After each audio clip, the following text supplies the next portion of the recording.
My DIL kicked me out of Thanksgiving. "You smell like onions again. Don't come back."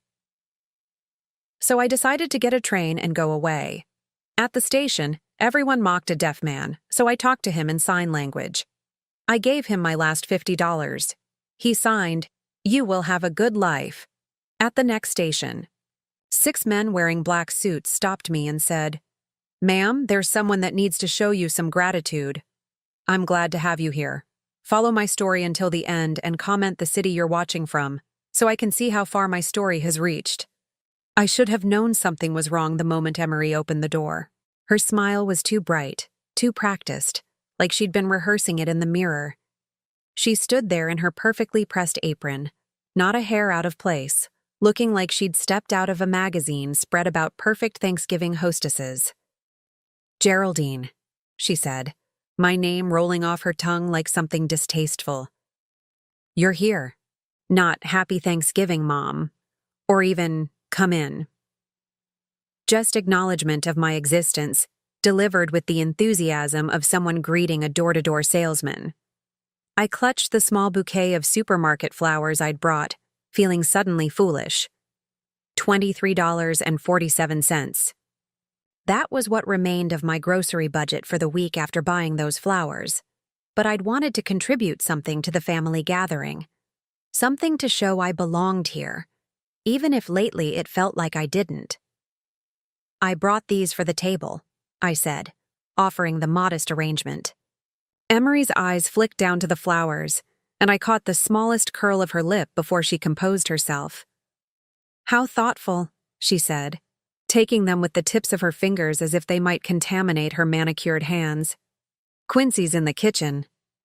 The house smelled like roasted turkey and sage, warm and inviting, but there was something else underneath. Something cold that I couldn't quite place. As I followed Emery through the foyer, I noticed how everything gleamed.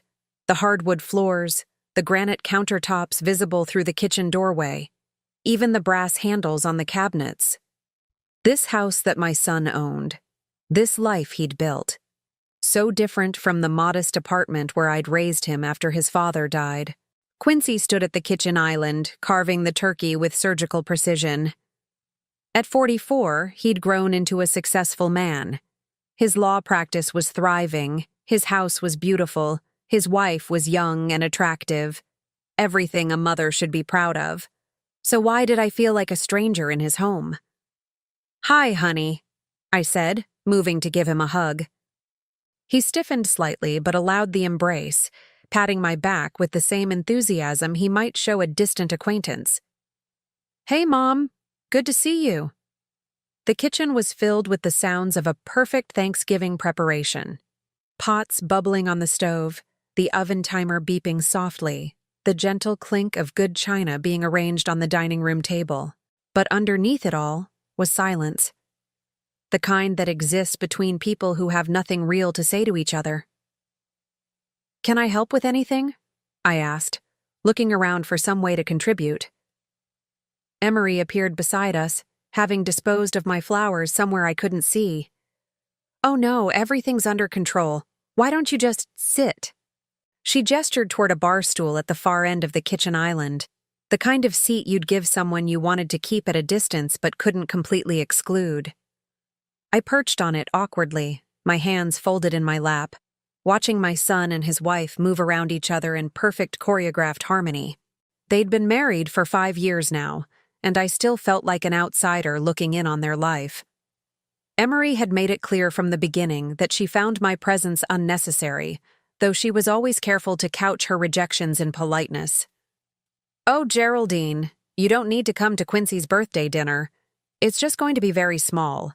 The holidays are so hectic.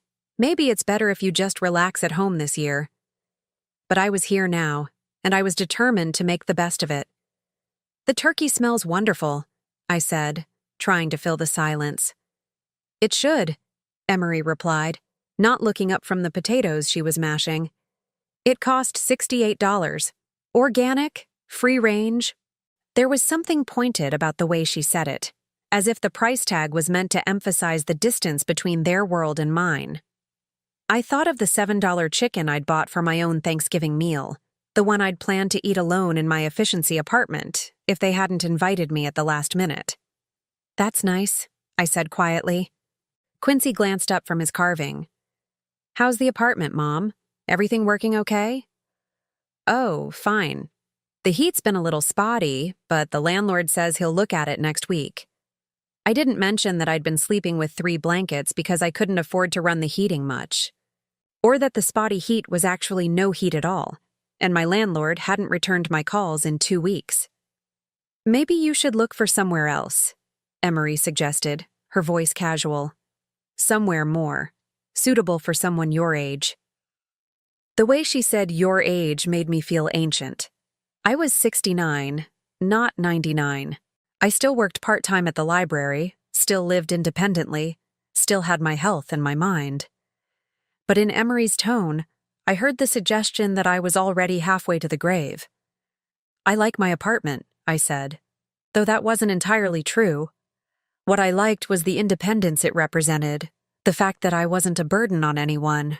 "Of course you do," she said with that bright smile again. The doorbell rang, and Emery's face lit up with genuine warmth for the first time since I'd arrived. "That must be my parents," she said, practically floating to the door. I'd forgotten that her parents were coming. Charles and Patricia Morrison, who owned a chain of restaurants and spent their winters in Florida.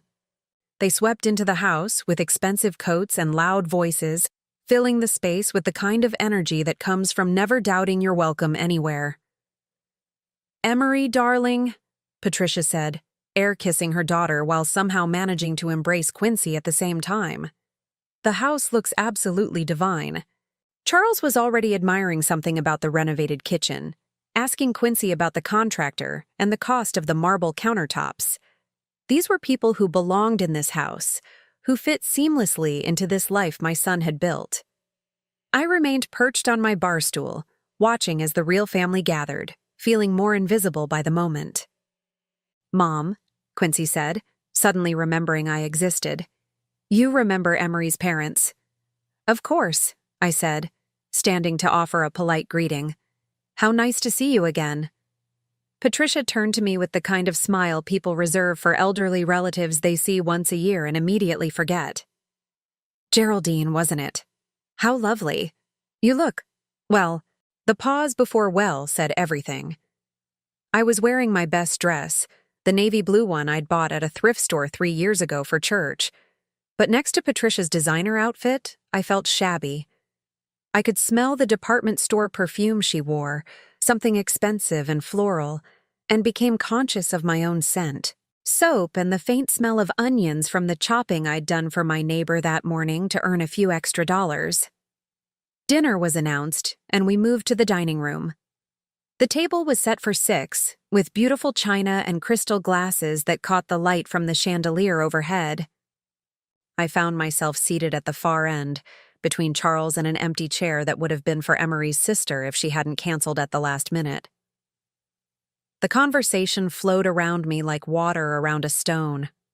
Talk of vacation plans and stock portfolios, of restaurants they'd tried and wines they'd discovered.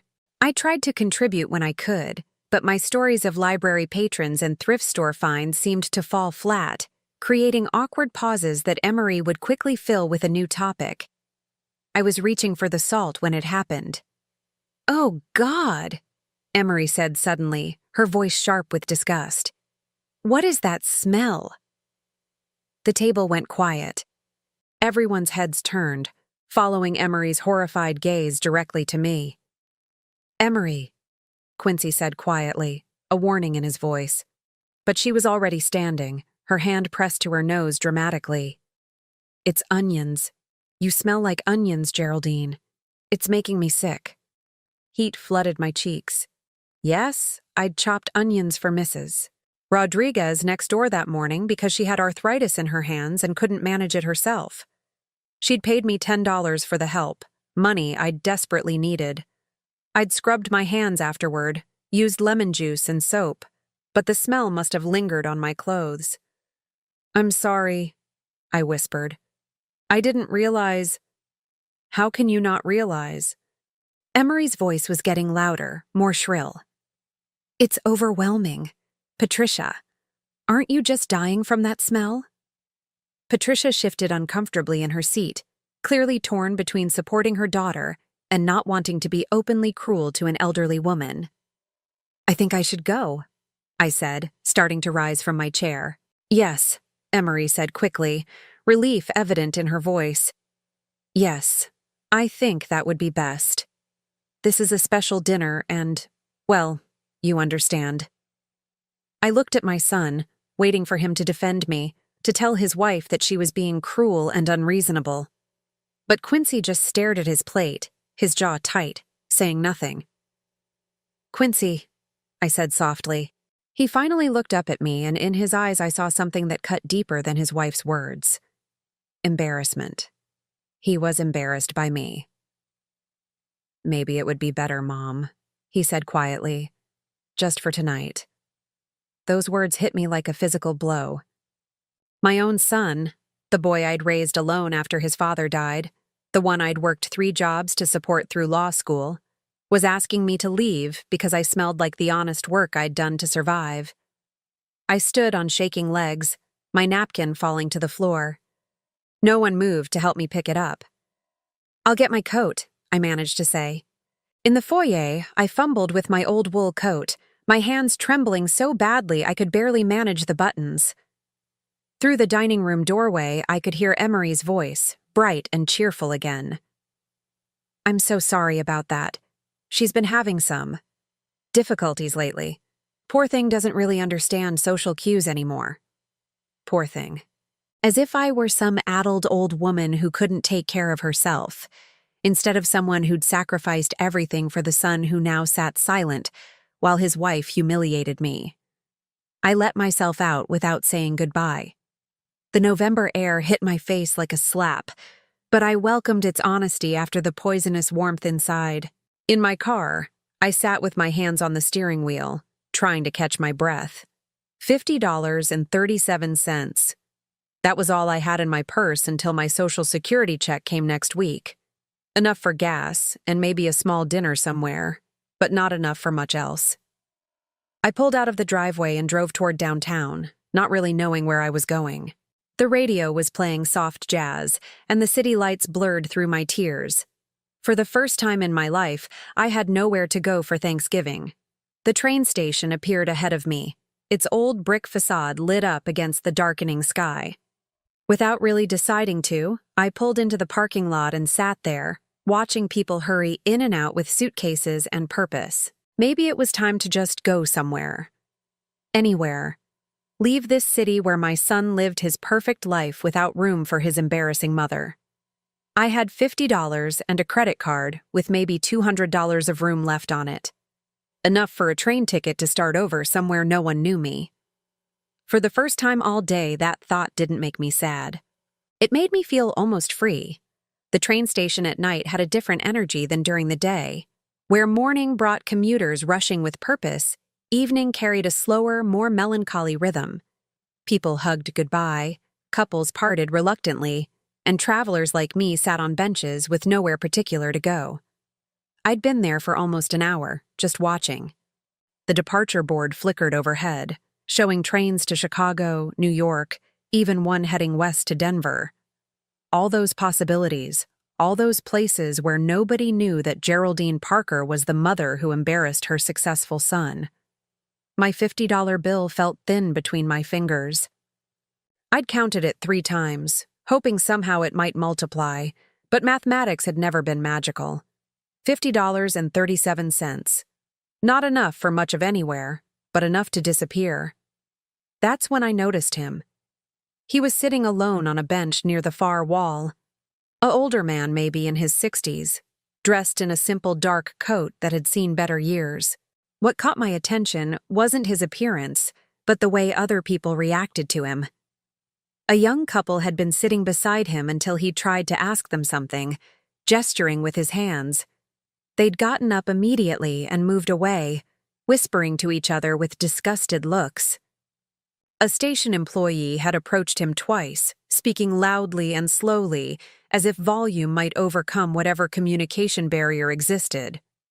Each time, the man had tried to respond with hand gestures, but the employee grew increasingly frustrated and eventually walked away, shaking his head.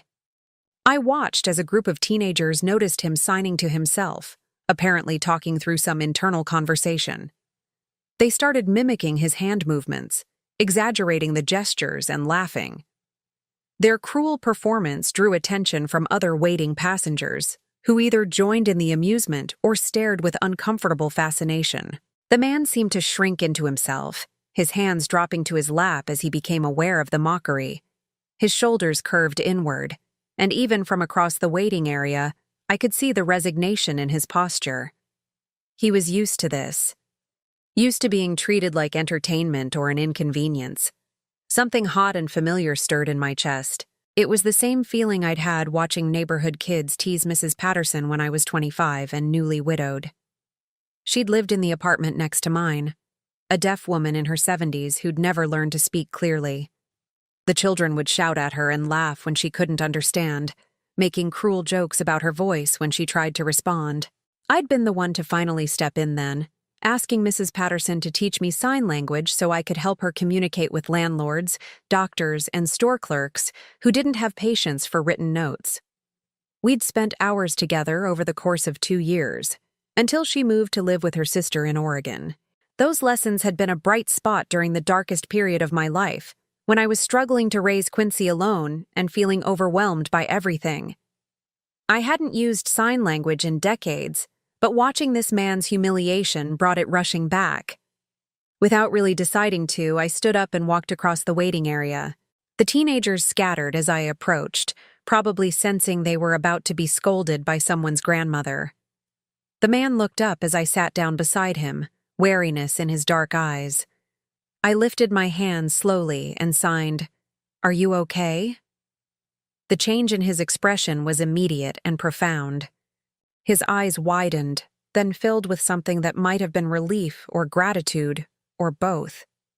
He straightened in his seat, no longer trying to make himself invisible.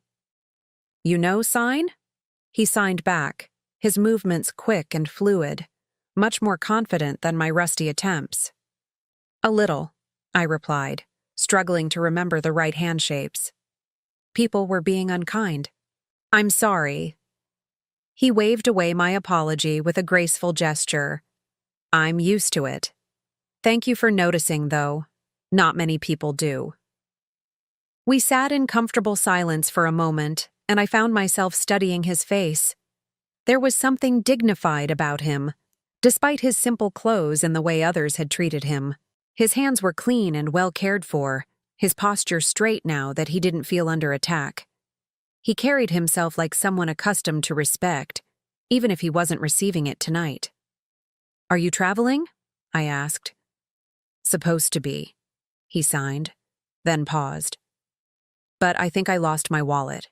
Had my ticket, my identification, everything." My heart sank for him. Being stranded was bad enough when you could easily communicate with station personnel. For someone who couldn't hear and relied on sign language, it would be nearly impossible to get help from anyone here. "Did you check the lost and found?" He nodded, looking discouraged. The clerk couldn't understand what I was looking for. He kept talking louder, as if that would help. His hands moved with a touch of bitter humor. Amazing how many people think deafness is actually a volume problem. I found myself smiling at that, which seemed to surprise him. "Where were you trying to go?" I asked. "Baltimore. I have family there." He paused, seeming to debate something with himself. "I'm supposed to be at work tomorrow, but I guess that's not happening now." "What kind of work do you do?" His hands hesitated, then he signed simply, "Medical field, but it's not important now." There was something he wasn't telling me, but I didn't press. We all had our private troubles. I looked around the station, at all the people rushing past without a second glance at this man who was stuck. The departure board showed a train to Baltimore leaving in 45 minutes. According to the price display, a one-way ticket cost $43. I had $50.37. "What if I bought your ticket?" I heard myself asking. His hands went still. I couldn't ask you to do that. You didn't ask. I'm offering. You don't even know me. I thought about that for a moment. I know you're stranded and need help.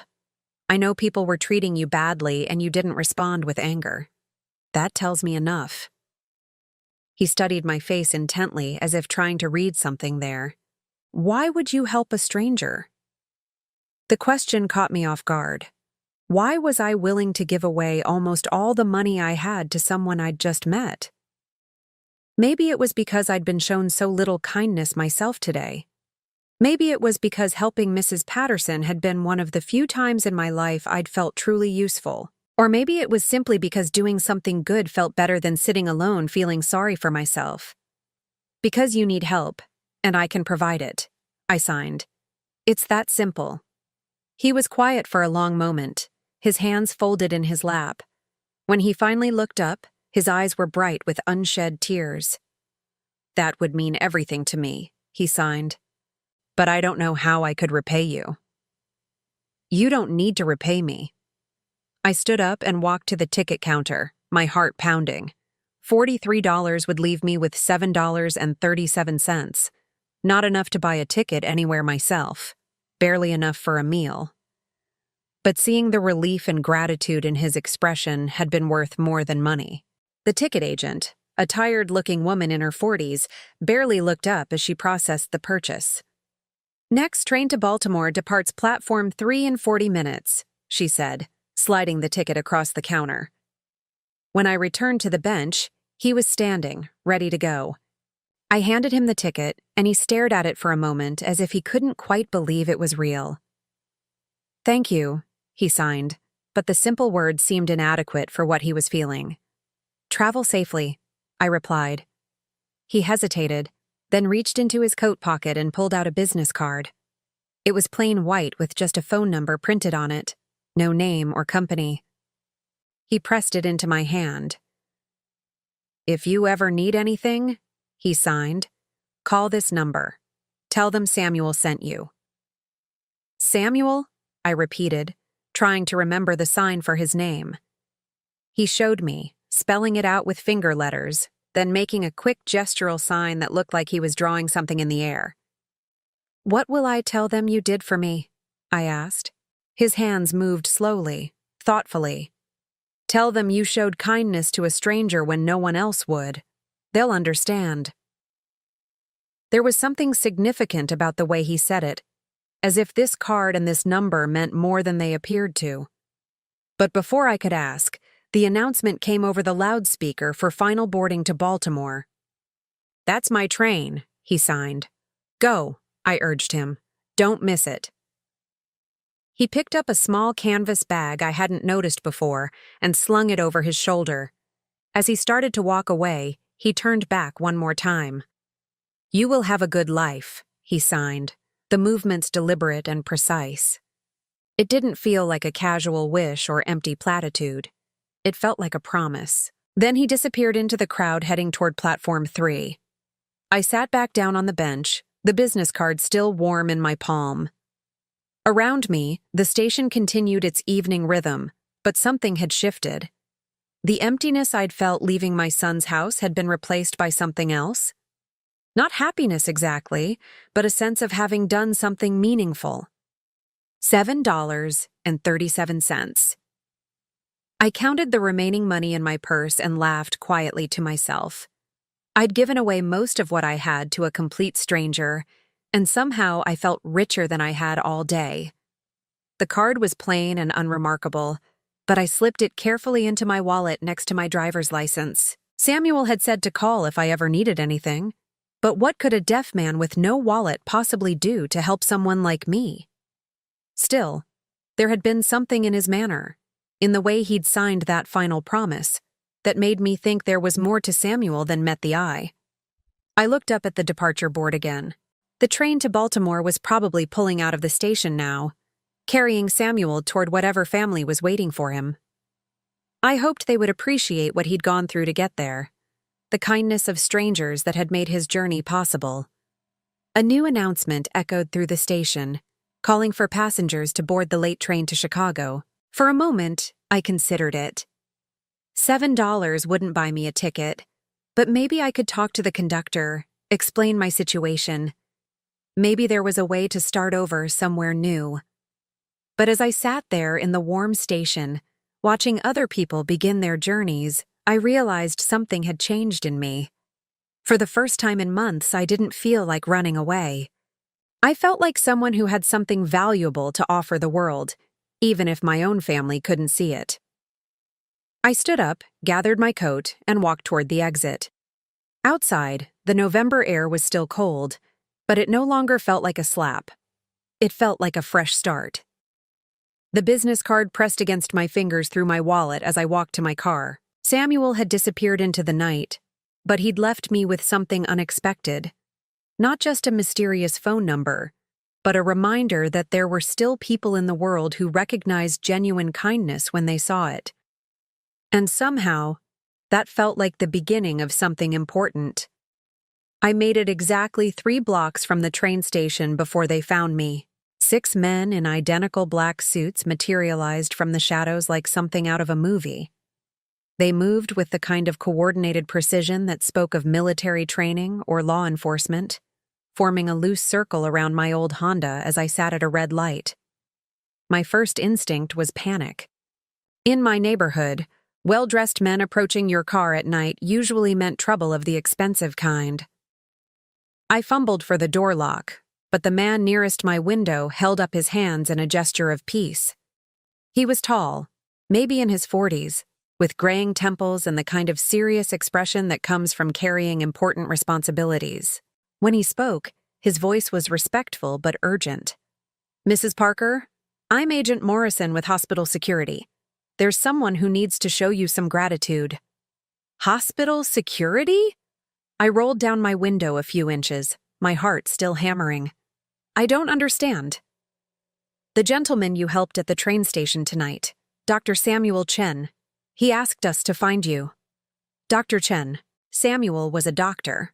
That explained the dignity I'd sensed beneath his simple clothes.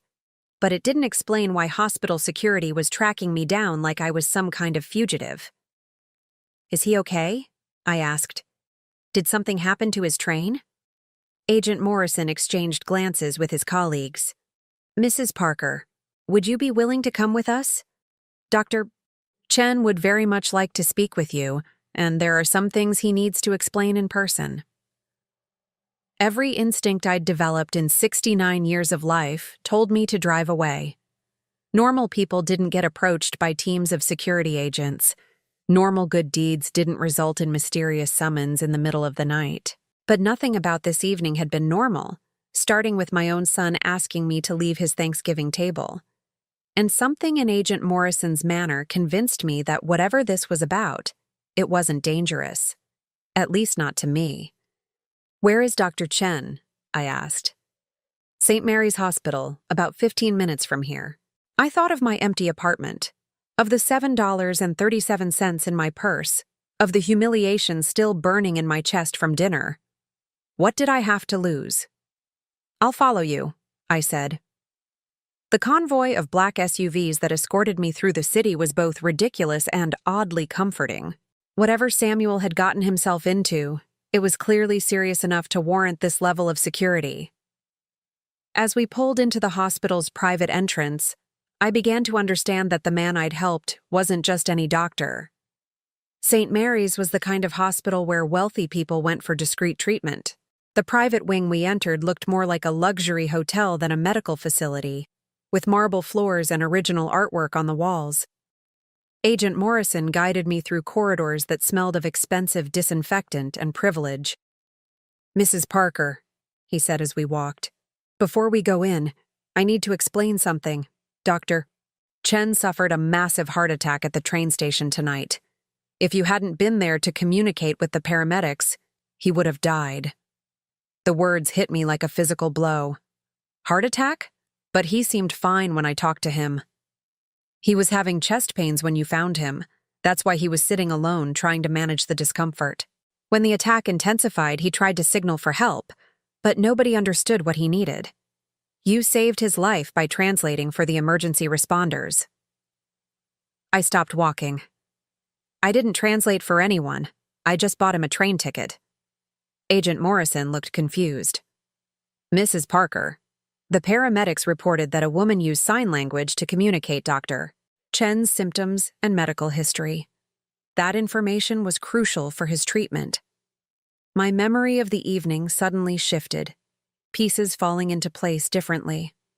The moment when Samuel had tried to ask those people something, and they'd moved away in disgust.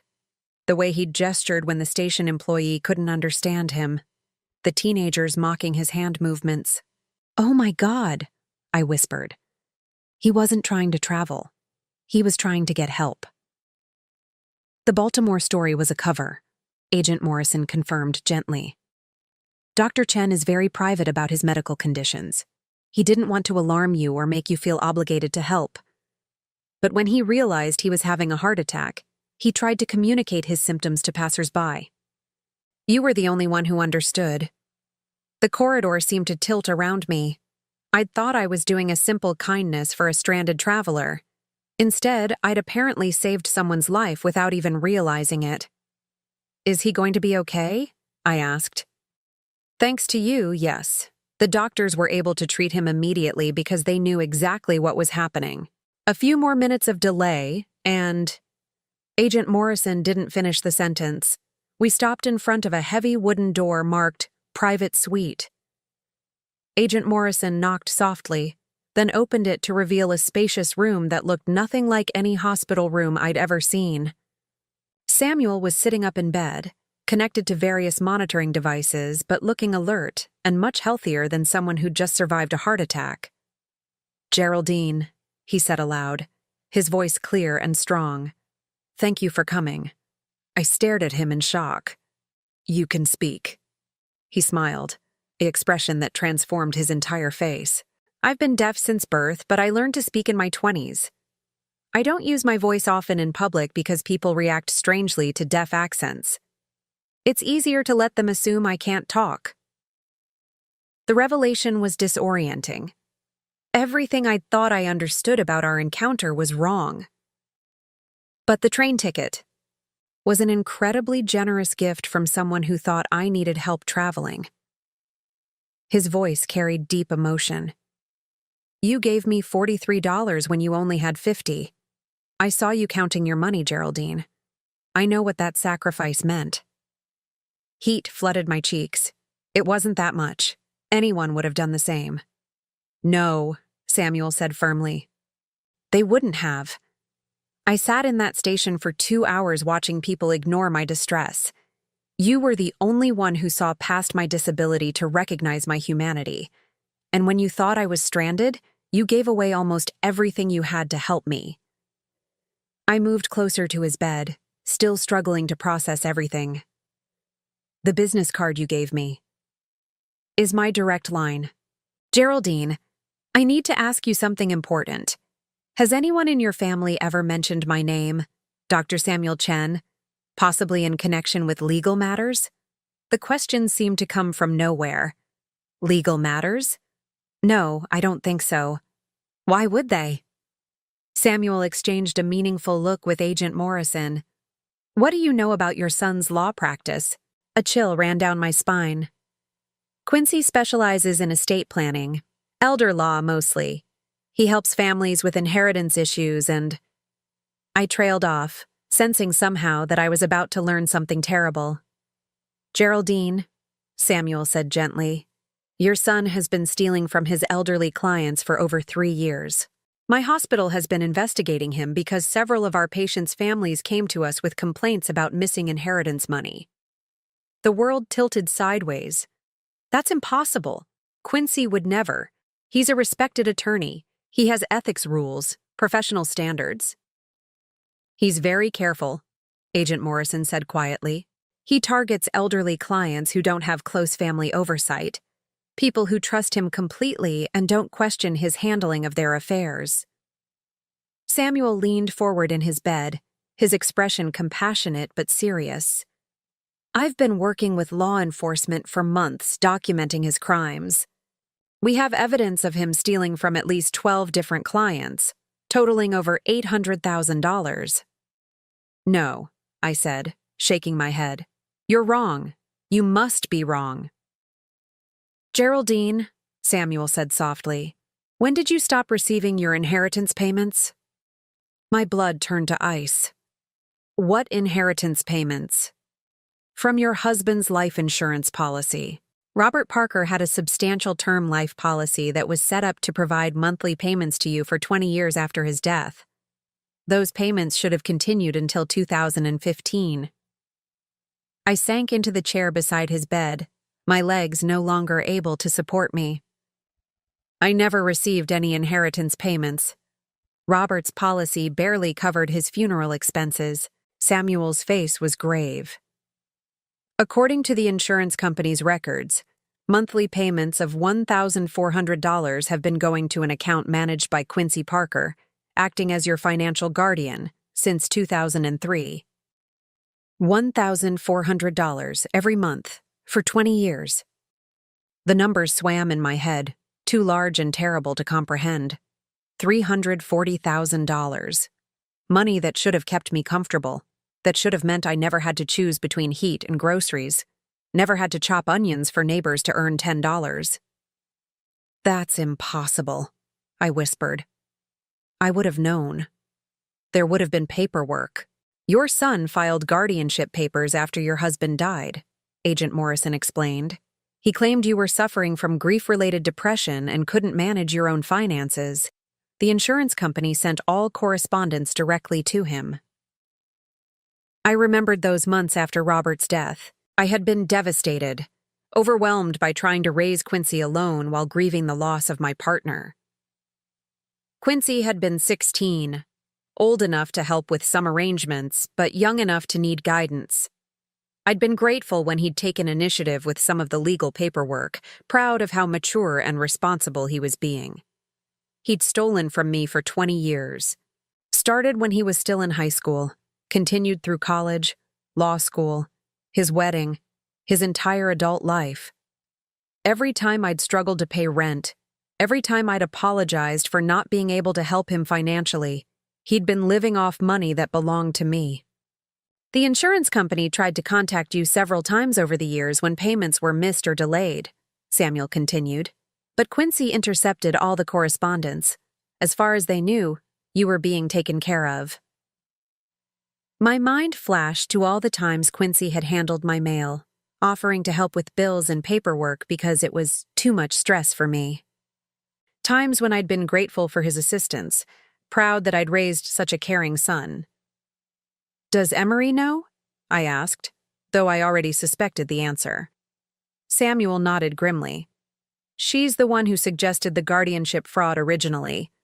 We have emails between them discussing how to maintain the arrangement and avoid detection.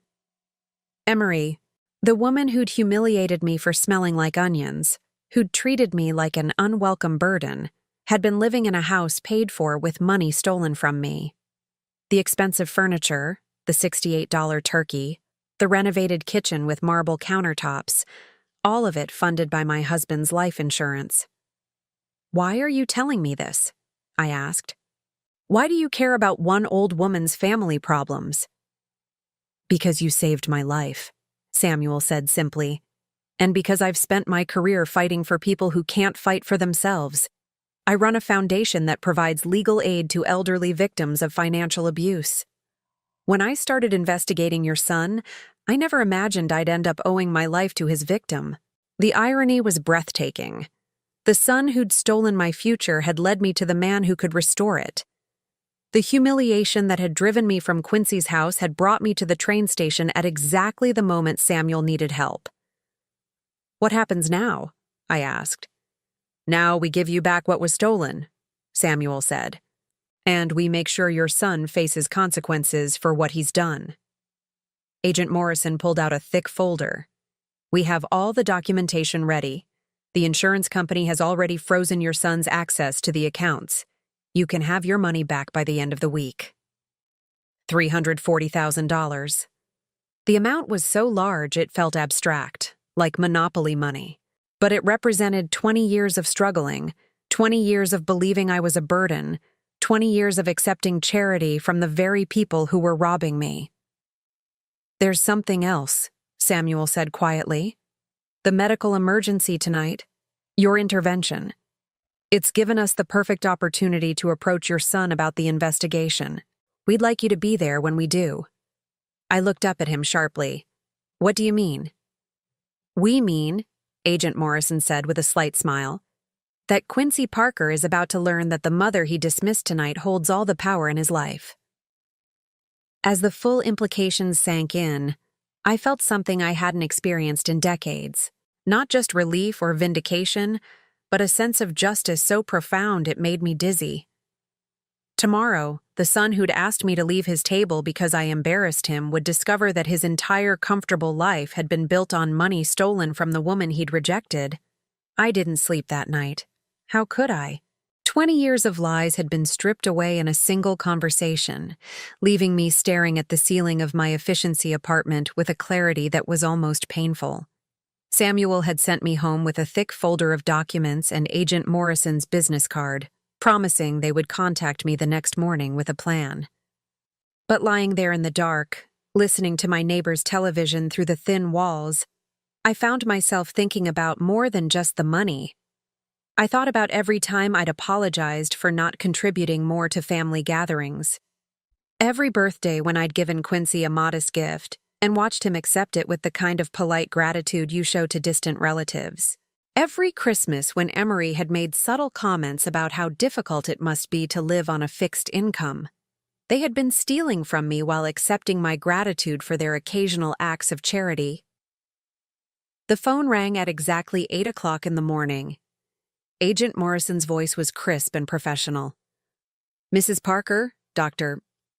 Chen would like to meet with you this morning before we approach your son. Are you available at 10? I was dressed and ready by 9:30, sitting in my car outside St. Mary's Hospital with the folder of evidence in my lap. The November morning was gray and cold, matching my mood perfectly. Today, my son was going to learn that his entire adult life had been built on a foundation of theft and lies. The question was, what did I want to happen to him? Samuel looked much better when I arrived at his room. The monitors were gone, and he was dressed in street clothes, sitting in a chair by the window with a cup of coffee. When he saw me, he stood and embraced me gently. "How are you feeling?" he asked. "Angry," I said honestly. "Confused, betrayed, but also relieved somehow. At least now I know why nothing ever made sense." He nodded understanding. Financial abuse within families is particularly devastating because it destroys trust in the people who are supposed to protect you. Your feelings are completely normal. "What happens to Quincy?" I asked. "If we proceed with this investigation, what are the consequences?" Samuel's expression grew serious. "That depends partly on you. We have enough evidence to pursue criminal charges for fraud, elder abuse, and embezzlement. If convicted, he could face 5 to 10 years in prison and be required to repay everything he's stolen, plus penalties. And if I don't want to press charges, we can still recover your money through civil proceedings. The insurance company is eager to cooperate because they've been defrauded too. But without criminal charges, Quincy might only face professional consequences. Loss of his law license, civil penalties." I stared out the hospital window at the city below. Somewhere out there, my son was probably having his morning coffee, preparing for another day of practicing law, completely unaware that his world was about to collapse.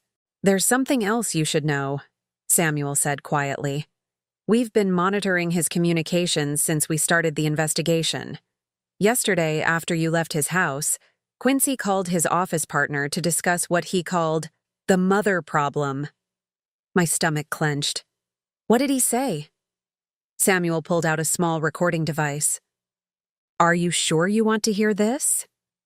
I nodded, though my hands were shaking.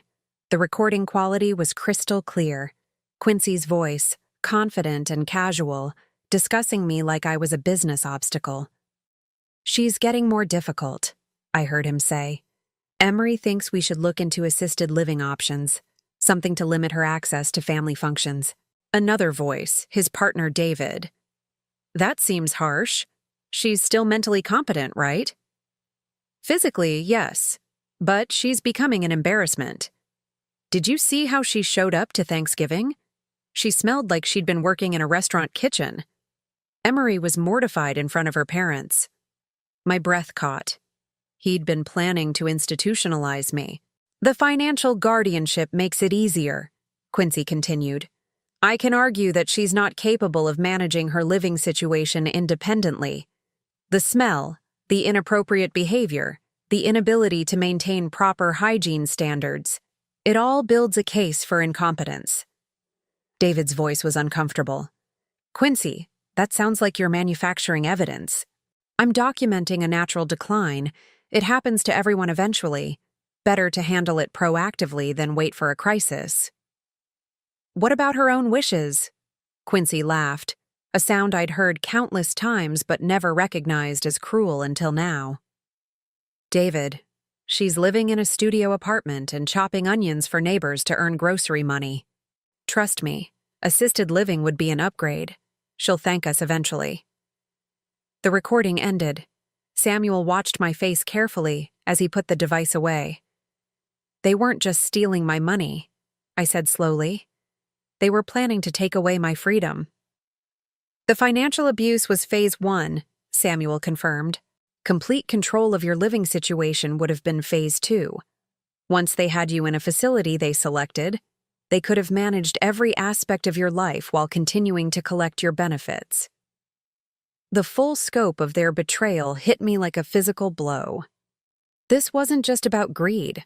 They had been systematically destroying my independence, my dignity, my sense of reality itself. Every time I'd struggled financially and they'd offered small helps, $20 here, a meal there, they'd been reinforcing my dependence while stealing hundreds of times that amount. How long have you been investigating Quincy? I asked. 8 months. It started when Mrs. Eleanor Hartwell came to our patient advocacy office. Her grandson brought her in because she suspected her attorney was stealing from her trust fund. When we started looking into her case, we found a pattern. Samuel opened another folder, this one filled with photographs of elderly faces. Men and women in their 70s and 80s, all looking proud and dignified in their professional headshots. 12 victims so far, he said. All clients of your son's firm, all elderly, all either widowed or isolated from family. Your son was very careful about target selection. I studied the faces, seeing myself reflected in their vulnerability. What happened to them? Mrs. Hartwell lost $63,000 from her trust fund before her grandson intervened. Mr. Peterson lost his entire inheritance from his wife's estate, nearly $200,000. Mrs. Chen. Chen? Are you related? Samuel's expression darkened. My aunt. She lost $120,000 before she died. That's when I got personally involved in this investigation. The revelation added another layer to an already complex situation. Samuel wasn't just a good Samaritan I'd helped at a train station. He was a man whose family had been victimized by my son, who had been working for months to bring Quincy to justice. You knew who I was last night, I said. At the train station. I suspected. When you told me your last name was Parker, it seemed too coincidental. But I wasn't certain until Agent Morrison confirmed your identity. So when you said I would have a good life, I meant it. Your son's crimes were about to be exposed whether we'd met or not. You saved my life, Geraldine. The least I could do was make sure justice included you. A knock at the door interrupted us. Agent Morrison entered, followed by a woman in an expensive suit carrying a briefcase. Mrs. Parker, Agent Morrison said. This is Attorney General Richards. She's here to discuss your options. Out? Attorney General Richards was probably in her 50s, with the kind of authoritative presence that came from years of prosecuting difficult cases. She shook my hand firmly and sat down across from me. Mrs. Parker, I want you to know that what happened to you represents one of the most extensive cases of familial financial abuse we've seen. Your son didn't just steal money. He systematically manipulated your understanding of your own financial situation to maintain control over your life. What are my choices? I asked. We can proceed with criminal charges immediately. The evidence is overwhelming, and we can guarantee conviction. Your son would face significant prison time and be required to make full restitution. And if I don't want to pursue criminal charges? We can still recover your money through civil proceedings and professional sanctions. Your son would lose his law license and be barred from practicing law, but he wouldn't face jail time. I thought about the recording, about Quincy's casual discussion of putting me in assisted living against my will, about Emery's cruel smile as she humiliated me in front of her parents, about 20 years of believing I was a burden when I was actually being robbed. There's a third option, Attorney General Richards continued. We can arrange a confrontation where your son learns about the investigation in your presence. Sometimes seeing the human cost of their crimes helps defendants understand the gravity of their actions. You mean I could be there when you tell him you know what he's done? Yes. Dr. Chen suggested it might provide some closure for you to see your son's reaction when he learns his crimes have been discovered. I thought about Quincy asking me to leave his table because I embarrassed him, about Emery's disgust at my smell, about their plans to institutionalize me for being inconvenient. I want to be there, I said. I want to see his face when he realizes the mother he dismissed controls his entire future. Attorney General Richards smiled grimly. Then let's pay your son a visit. As we prepared to leave the hospital, Samuel took my arm gently. Geraldine, he said, whatever you decide about pressing charges, remember that you have your power back now. You're not the victim anymore. You're the one making the choices. For the first time in 20 years, that felt absolutely true. The drive to Quincy's law office took 25 minutes, giving me plenty of time to think about what I wanted to say to the son who had stolen my life while pretending to love me. By the time we pulled into the parking lot of his prestigious downtown firm, I knew exactly what kind of justice I wanted. Quincy's law office was everything I'd expected, and nothing I'd ever felt comfortable in. Glass and steel, polished marble, abstract art that probably cost more than I'd spent on rent in 2 years. The kind of place designed to intimidate clients into believing their attorney was worth his astronomical fees. I'd been in this building exactly twice in the 20 years since Quincy had established his practice. Both times, I'd felt like an intruder, someone who clearly didn't belong among the wealthy clients who could afford his services. Now, walking through the lobby flanked by Agent Morrison and Attorney General Richards, I felt different. Not like an intruder, but like someone with a purpose. He's in a client meeting, the receptionist informed us, her voice carefully neutral despite the obvious tension of having law enforcement appear unannounced. Mr. Parker asked not to be disturbed. Tell him it's about his mother, Attorney General Richards said calmly. Tell him it's urgent. The young woman's eyes flicked to me, taking in my modest coat and sensible shoes, clearly confused about why this elderly woman was accompanied by what was obviously a very serious legal delegation.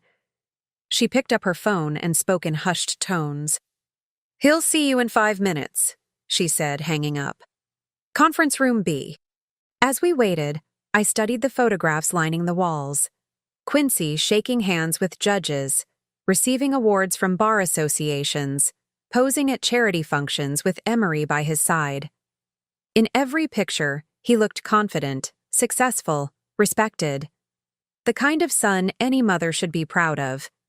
I thought about the recording Samuel had played me, about Quincy's casual discussion of putting me in assisted living against my will, about how he'd laughed when his partner suggested I might have my own wishes about my living situation. Mrs. Parker, Attorney General Richards said quietly, are you ready for this? I nodded, though my hands were shaking slightly. I've been ready for 20 years. I just didn't know it. The conference room was impressive, with floor-to-ceiling windows overlooking the city and a table that could seat 20 people. Quincy was already there when we entered, standing at the head of the table in his perfectly pressed suit, his expression shifting from professional courtesy to confusion to alarm as he registered who was with me. Mom, he said, his voice carefully controlled. What's going on? These people said it was urgent. Hello, Quincy, I said, surprised by how calm my own voice sounded. We need to talk. Attorney General Richards took charge immediately, placing her briefcase on the conference table and removing several thick folders. Mr. Parker, I'm Attorney General Richards. This is Agent Morrison from the Hospital Fraud Investigation Unit. We're here about your handling of your mother's financial affairs. The color drained from Quincy's face, but he recovered quickly, slipping into lawyer mode. I don't understand. What financial affairs?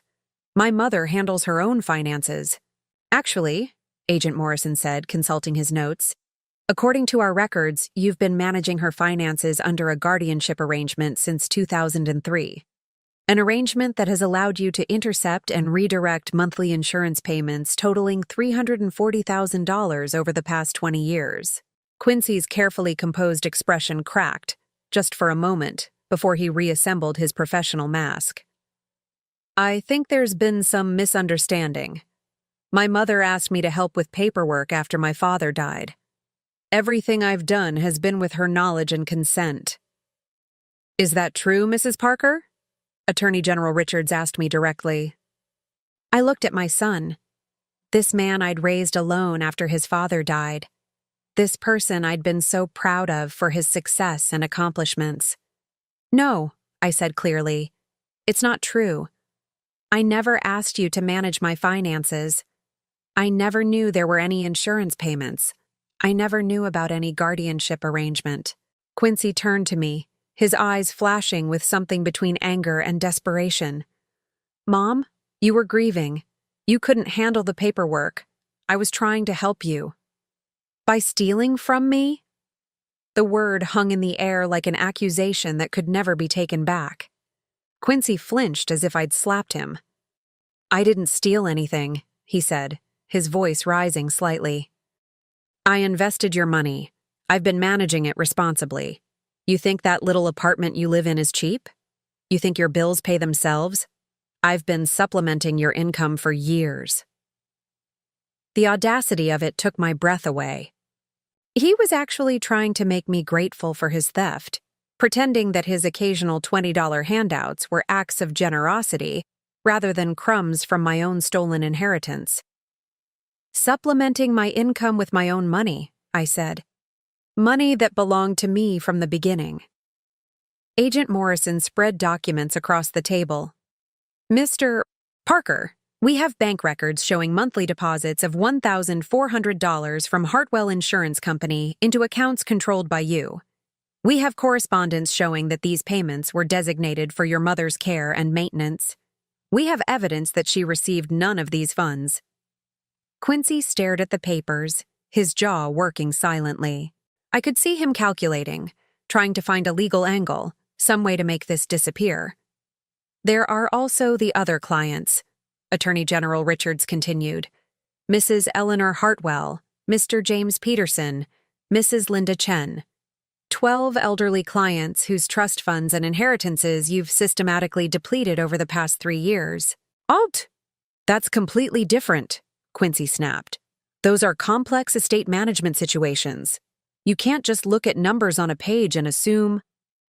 We can, when the numbers show consistent patterns of unauthorized withdrawals and fabricated expenses, Agent Morrison interrupted. We've been building this case for 8 months, Mr. Parker. We have everything. I watched my son's face as the reality of his situation sank in.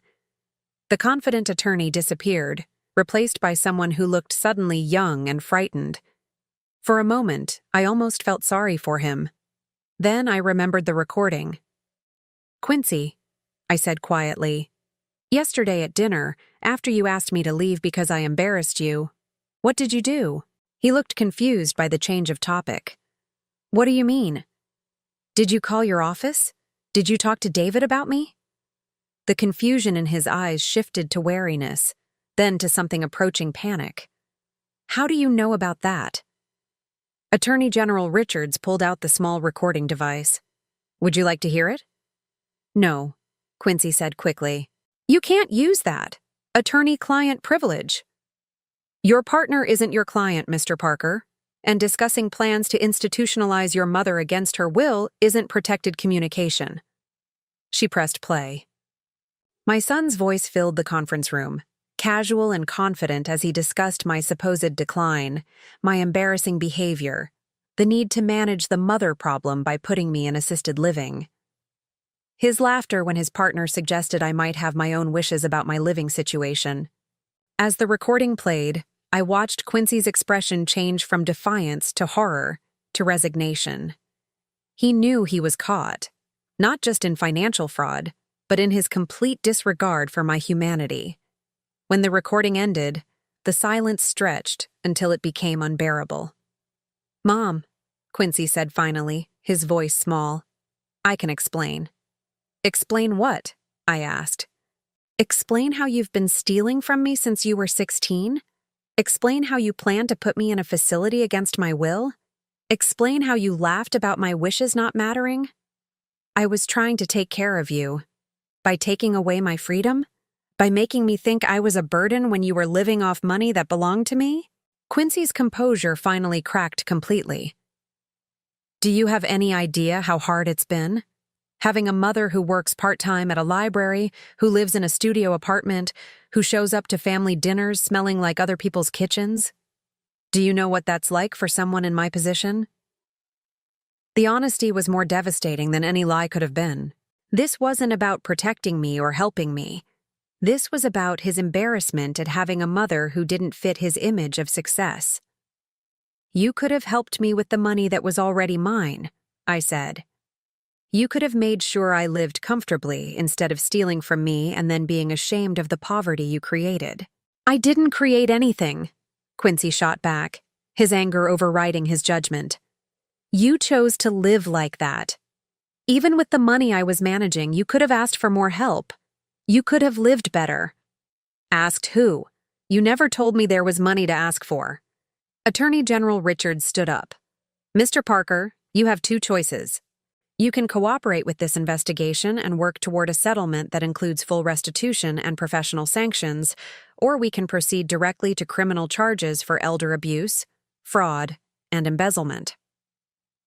Quincy looked at her, then at Agent Morrison, then at me.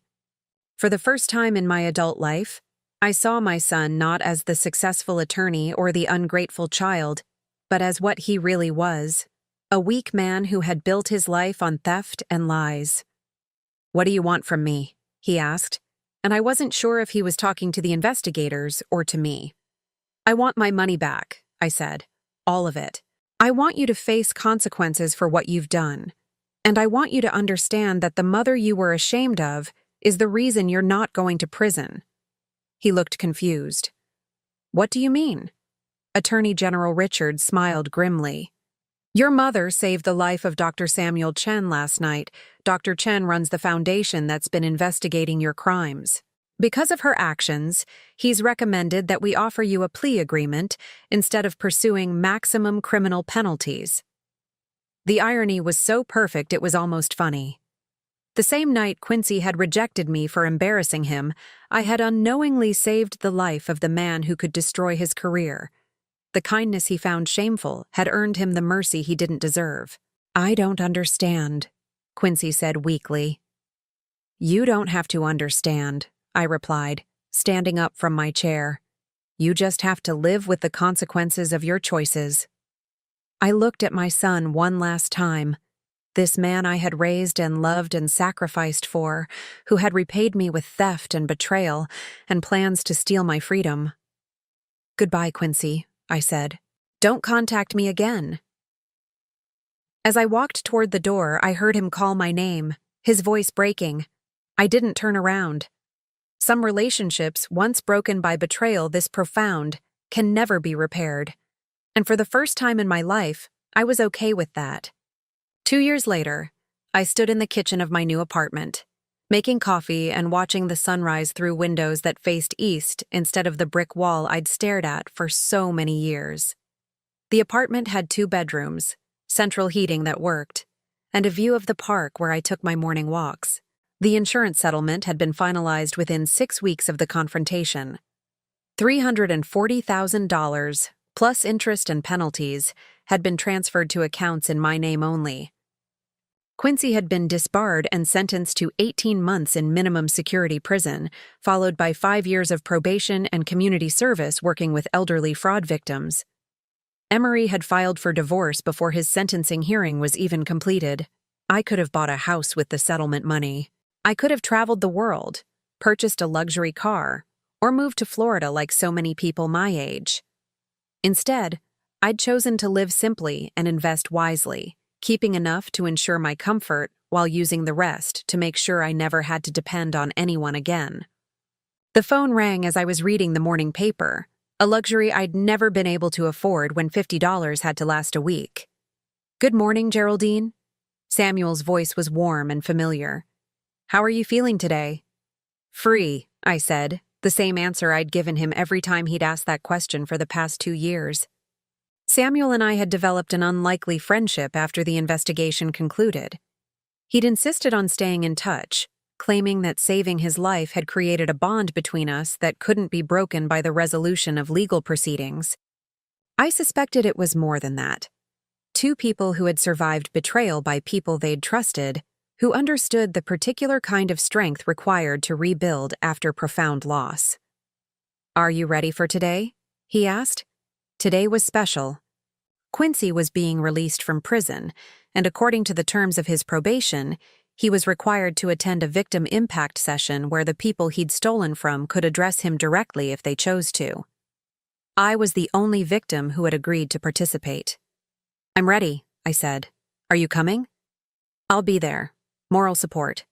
The community center where the session was being held looked like countless other institutional buildings, bland, functional, designed to be as non-threatening as possible. I arrived early and sat in the parking lot for a few minutes, thinking about what I wanted to say to the son I hadn't spoken to in 2 years. I'd received letters from him during his incarceration. Not many, and I'd only read the first one. It had been filled with self-pity and justifications, complaints about prison conditions and protests that he'd been trying to help me all along. I'd stopped reading and donated the rest to the shredder, but I'd heard things through the small legal community Samuel moved in. Quincy had struggled in prison, finding it difficult to adjust to a world where his law degree and family connections meant nothing. He'd completed his GED teaching program and worked in the prison library, apparently discovering some capacity for honest work. Emery had remarried within a year of their divorce, to a plastic surgeon she'd met at a charity function. They'd moved to Phoenix, taking any connection to my former life with them. Samuel was waiting for me in the lobby of the community center, dressed in his usual understated way but carrying himself with the quiet authority I'd come to associate with him. We'd learned a lot about each other over the past 2 years. He was widowed, had no children, devoted most of his energy to his foundation and his medical practice. He'd become the closest thing I had to family, and I suspected I'd become the same for him. "How do you want to handle this?" he asked as we walked toward the conference room where the session would take place. "Honestly," I said, "I want to tell him the truth about what his choices cost. But I also want him to understand that I'm not angry anymore. I'm just done." The conference room was small and plain, with a circle of chairs arranged around a low table. Quincy was already there, sitting with his probation officer and a counselor from the Victim Services program. He looked older, thinner, wearing clothes that had clearly been purchased from a thrift store rather than a high-end department store. When he saw me, his expression went through several changes: surprise, relief, guilt, and something that might have been hope. "Hello, Quincy," I said, taking the chair directly across from him. "Hi, Mom." His voice was hoarse, uncertain. "Thank you for coming. I wasn't sure you would." "I came because I have things to say, not because I want to reconcile." The probation officer, a middle-aged woman named Mrs. Patterson, a coincidence that made me smile slightly, explained the format of the session. Quincy would listen while I spoke, then he could respond if I was willing to hear it. The purpose was accountability and closure, not negotiation or forgiveness. I looked at my son, this man who had once been the center of my world, and tried to find some remnant of the boy I'd raised. He was there, underneath the prison pallor and the cheap clothes, but changed in ways that went deeper than appearance. "I want you to understand what you took from me," I began. "Not just the money, though, that was significant. You took away 20 years of dignity. You made me believe I was a burden, that I was failing at life, that I needed to be grateful for scraps of attention from my own family." Quincy's eyes filled with tears, but he didn't interrupt. "You took away my sense of reality. I spent years wondering why I couldn't make ends meet, why everything was so hard when other people my age seemed comfortable. I thought there was something wrong with me, something I wasn't understanding about how to manage money or how to live independently." I paused, gathering my thoughts. The hardest part wasn't talking about what he'd taken, but what I'd lost of myself in the process. "You took away my faith in family. I spent decades believing that love meant accepting whatever treatment people chose to give me, being grateful for any attention, not asking questions when things didn't make sense. You taught me that family was something to endure rather than something to treasure." Samuel reached over and squeezed my hand gently. I hadn't realized I was trembling. "But here's what I want you to know, Quincy. You didn't destroy me. You couldn't, because the woman you were stealing from was stronger than either of us realized. The money you took, the dignity you tried to erase, the independence you wanted to control, all of that has been restored. Not because of the legal settlement, but because I learned I never needed your approval or support to have value." Quincy was crying openly now, but I wasn't finished. "The night you asked me to leave your house because I embarrassed you, I went to a train station and used my last $50 to help a stranger who needed assistance. That act of kindness led to everything else: the investigation, the recovery of my money, the discovery of your crimes. The same generosity you found shameful saved you from facing maximum criminal penalties." I stood up, ready to leave. "I'm not telling you this to make you feel guilty. I'm telling you this so you understand that the mother you rejected was never the problem. Your shame about who I was, your need to control me, your willingness to steal from me rather than help me, those were the problems." "Mom," Quincy said, his voice breaking, "I'm sorry. I know that doesn't fix anything, but I am truly sorry. Prison has given me time to think about what I did, about how wrong I was. Is there any way? Is there any chance we could try again?" I looked at him for a long moment. This man who had been my whole world for so many years, who had shaped my understanding of love and family and worth. I felt sadness for what we'd lost, but also a profound sense of peace. "No, Quincy, there isn't." The finality of it surprised even me. I had expected to feel anger or bitterness, but instead I felt relief. The door I was closing had been causing me pain for years. Shutting it firmly was an act of self-preservation, not revenge. "I forgive you," I continued, "because carrying anger would hurt me more than it would hurt you. But forgiveness doesn't mean reconciliation. Some betrayals are too fundamental to repair." I picked up my purse and walked toward the door, then paused. "I hope you rebuild your life honestly, Quincy. I hope you find peace. But you'll do it without me." Samuel was waiting in the parking lot when I came out, leaning against his car with the kind of patient grace that had made him such an important presence in my new life. "How do you feel?" he asked. "Free," I said, and meant it completely. We drove to the park near my apartment, where we often walked on weekend mornings. The November air was crisp but not bitter, and the trees were showing their last brilliant colors before winter set in. "What do you want to do with the rest of your day?" Samuel asked, as we settled onto our usual bench overlooking the duck pond. "I was thinking about visiting the library," I said. "I've been considering volunteering there, maybe helping with their literacy program." He smiled. "That sounds perfect." We sat in comfortable silence, watching families feed the ducks and children play on the nearby playground. For the first time in my adult life, I wasn't worried about money, or wondering if I belonged somewhere, or calculating how to make someone else happy at my own expense. I was simply present, simply myself, simply free. Samuel, I said, do you remember what you told me at the train station that night? You said I would have a good life. I remember. How did you know?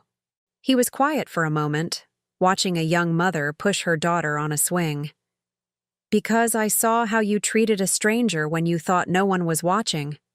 People who are kind without expectation of reward, who give when they have little to spare. Those people deserve good lives. Sometimes it takes a while for the universe to notice, but justice usually finds its way. I thought about that as we walked back to my car. Justice, not revenge, not punishment, not even forgiveness. Just the simple balance of a life lived with integrity being rewarded with peace. That evening, as I made dinner in my well-heated kitchen and planned my week of volunteer work and coffee dates with Samuel and book club meetings with my new neighbors, I realized something profound had happened. I had become the person I was always meant to be. Not Quincy's mother, not Emery's burden, not a victim of anyone's crimes or cruelty, just Geraldine Parker, a woman who had survived betrayal and discovered that her own strength was more than enough to build a life worth living. The phone rang as I was getting ready for bed. An unknown number, probably a telemarketer, but I answered anyway. Mrs. Parker, this is James Chen, Dr. Chen's nephew. He wanted me to call and tell you that Mrs. Henderson, one of the other victims from your son's case, would like to meet you. She's starting a support group for people who've experienced financial abuse by family members, and she thought you might be interested. I considered it. A year ago, I would have declined, too ashamed to talk about what had happened to me. Now, the idea of helping other people navigate similar betrayals felt like a natural extension of the healing I'd done. Tell her yes, I said. I'd be honored to help. After I hung up, I looked around my apartment one more time before turning off the lights. Tomorrow would bring new opportunities to be useful, to be kind, to be myself without apology or explanation. For the first time in my life, that felt like enough. More than enough. It felt like everything. Now I'm curious about you who listened to my story. What would you do if you were in my place? Have you ever been through something similar? Comment below. And meanwhile, I'm leaving on the final screen 2 other stories that are channel favorites, and they will definitely surprise you. Thank you for watching until here.